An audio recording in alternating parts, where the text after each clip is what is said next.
স্টারনামের সঙ্গে যেখানে লাগে, একটা হচ্ছে ক্লাভিকুলার পার্ট, পেক্টোরিসের ক্লাভিকল থেকে যে পার্টটা আসে, আরেকটা হচ্ছে ল্যাটারাল পার্ট, আউটার পার্ট। এর মধ্যে স্টার্নাল পার্টে যদি কখনো নিডল করতে হয়, কোন টেকনিক ইউজ করবা? এখানে কোনো পাশে করতে গেলে রিপ টেকনিক, বাট ওখানে কম লাগে, কম্পারেটিভলি বেশি লাগে হলো আমাদের এই মাসেল পার্টে। সো মাসেল পার্টে পেক্টোরালিস মেজরে needling technique very easy. Just মাসেলকে গ্র্যাব করো, একটু উঠায় নাও, কারণ এই নিচ দিয়ে কিন্তু আপার লিম্বে সাপ্লাই যায়, ব্রাকিয়াল প্লেক্সাস হয়ে ক্লাভিকল ক্রস করার পরে পুরাটা কিন্তু এখান দিয়ে এক্সেলায় আসে। সো আমরা এটাকে একটু উঠায় নিব, জাস্ট প্রয়োজন ধরো এটাকে একটু খুলে আরও রিল্যাক্স হবে, তাহলে এখানে টাওয়াল দিতে পারি, দিয়ে আমরা ছেড়ে দাও। সো আমরা যেভাবে পিছন থেকে যেভাবে করছি, সামনে থেকে আমরা এটাকে পুরাটা ধরে উঠাই নিব। জাস্ট আমার হাতের মধ্যে চলে আসছে, দেন ট্রিগার পয়েন্ট যেখানে আছে, ইজি, সিম্পল, ইজি না? ধরলেই তো স্যার ব্যথা হতো। আচ্ছা ধরলাম, এই দেখো ক্লাভিকল ধরলাম, এই যে পেক্টোরিস মেজর, মাসেলটাকে পুল করলাম, হাতের মধ্যে নিলাম, ট্রাপিজিয়াসকে যেভাবে করছো সেভাবে, কোনো সমস্যা নেই, আমি পুল করে নিছি, আমার তার কোনো ভয় নেই, লাংসেরও ভয় নেই, নিচের নার্ভ ভাসেলের ভয় নেই, ঠিক আছে, ডান। আচ্ছা, পেক্টোরিস মাইনরটা একটু কঠিন, পেক্টোরিস মাইনরটা কঠিন, because pectoris minor deep structure এবং মাইনরের নিচ দিয়ে ক্রস করে হলো আমাদের সেই যে আপার লিম্বে যাওয়ার জন্য ব্রাকিয়াল প্লেক্সার কন্টিনিউশনগুলো সব এখান দিয়ে পাস করে। সো পেক্টোরিস মাইনরের ক্ষেত্রে কোরাকাট প্রসেস কই থাকে, আমরা যদি এই দিক থেকে পালপেট করে আসি, এখান থেকে পালপেট করলে প্রথমে পাই গ্রেটার টিউবারসিটি, তারপর গ্রুভ, তারপর পাই লেসার টিউবারসিটি। লেসার টিউবারসিটি একটু সামনে গেলে আমরা পাই কোরাকাট প্রসেস, যেখানে একটু টেন্ডান স্পেইন এলো কোরাকাট প্রসেস। কোরাকাট প্রসেস থেকে এইভাবে গেছে মাসেলটা, ডিপ না, ডিপ এইভাবে গেছে। সো এইটা একটু ক্রিটিক্যাল। সো কোরাকাট প্রসেস থেকে এই দিকে গেছে।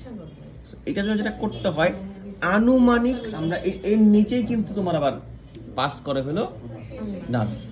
সো এখান থেকে দিতে গেলে একদম ফ্ল্যাট ভাবে এই মাসেল বরাবর একদম ফ্ল্যাট ভাবে মাসেলসের ভিতর দিয়ে যেতে হয়, ফিল করতে হয় যে আমি মাসেলসের মধ্যে আছি।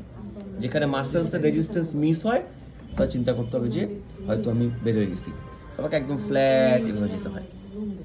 সো এটা যদি কনফিডেন্ট না হও, দেওয়ার দরকার না, আগে একটু এক্সপার্ট হও, প্র্যাকটিস হ্যান্ড আসুক, নিজের কন্ট্রোল ডেভেলপ করো, তারপরে পেক্টোরিস মাইনরটা ট্রাই করো। ডেলটয়েড কমন মাসেল, নিডল করা যায়। ডেলটয়েডের নিডল লেগের সবচেয়ে ইফেক্টিভ পজিশন হলো 90 ডিগ্রি অ্যাবডাকশন। স্পেশালি যদি বেডের পাশে বসতে পারে, আচ্ছা বেডের পাশে বসতে পারে, তো যদি পেশেন্ট বসতে পারে টাওয়েল দিয়ে বা বালিশ দিয়ে হাত এরকম করে রাখতে পারে, এইটা হলো সবচেয়ে রিল্যাক্স পজিশন। এই পজিশনে হাত রিল্যাক্স থাকবে, তুমি ইজিলি নিডলিং করতে পারবা। যদি না পারো সেক্ষেত্রে আদার কোনো পজিশন ট্রাই করতে পারো। সাইড লাইংয়ে একটা গুড পজিশন, সাইড লাইং হোক, পেশেন্ট যদি সাইড লাইং হয় এবং প্রোপে সাইড লাইং হোক, এবং সাইড লাইংয়ে আমরা এখানে পিলো বা একটা কিছু দিয়ে রাখি, ছাড়ো রেখে দিই, তখনও ডেলটয়েডটা মোটামুটি রিল্যাক্স হয়। সো ডেলটয়েডের 3টা part, anterior deltoid, middle deltoid, posterior insertion. এখানে নিডলিং কি করে হবে? লাগবে না ওর পরে আসতেছে। তাহলে আমরা নিডলিং করতে পারি কি করে? ডেলটয়েড নিডলিং আমরা যাব হলো ফাইবারের ভিতরে, এভাবে অনেকে করে, বাট নিচে আবার বার্সা থাকে, সাবডেলটয়েড বার্সা। সো আমরা ফাইবারের মধ্যে দিয়ে যাব। সো এই হলো আমার একটা অ্যান্টেরিয়র। যদি আমার অ্যান্টেরিয়র পোর্শন হয়, এই যে আমার অ্যান্টেরিয়র পোর্শন, এই হলো আমার অ্যান্টেরিয়র। সো অ্যান্টেরিয়র ডেলটয়েডের জন্য আমরা এখান থেকে মাসেলের ফাইবারের ভিতর দিয়ে ইনসারশনের দিকে যাব।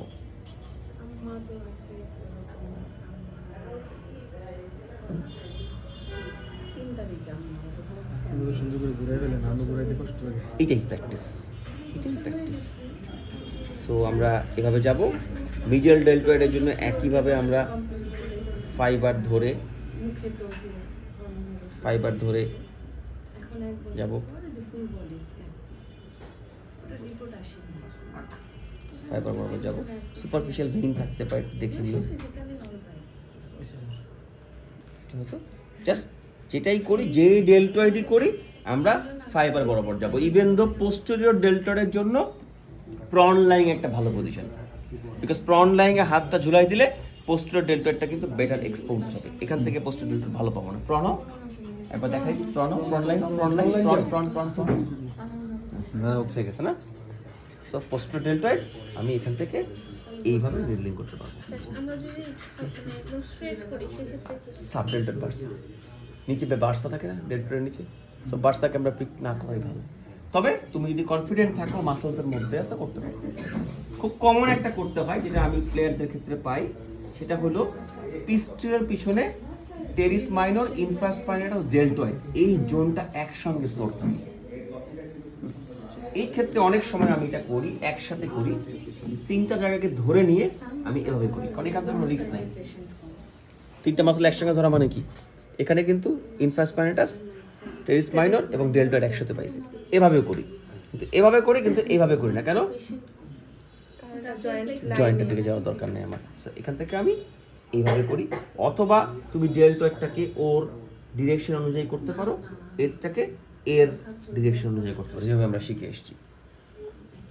সো ডেল্টয়েডও খুব একটা কঠিন না, তবে বেস্ট পজিশন বললাম এইটা। এই পজিশন সবগুলা ডেল্টয়েডের ফাইবার রিল্যাক্স থাকে, বাট ওই যে বললাম রুগী বসে থেকে যদি মাথা ঘুরে পড়ে যায়, সো এটা একটা রুগীর জন্য হ্যাঁ সামহাও তাহলে ভালো হবে না। আমরা 90 ডিগ্রি করতে পারি।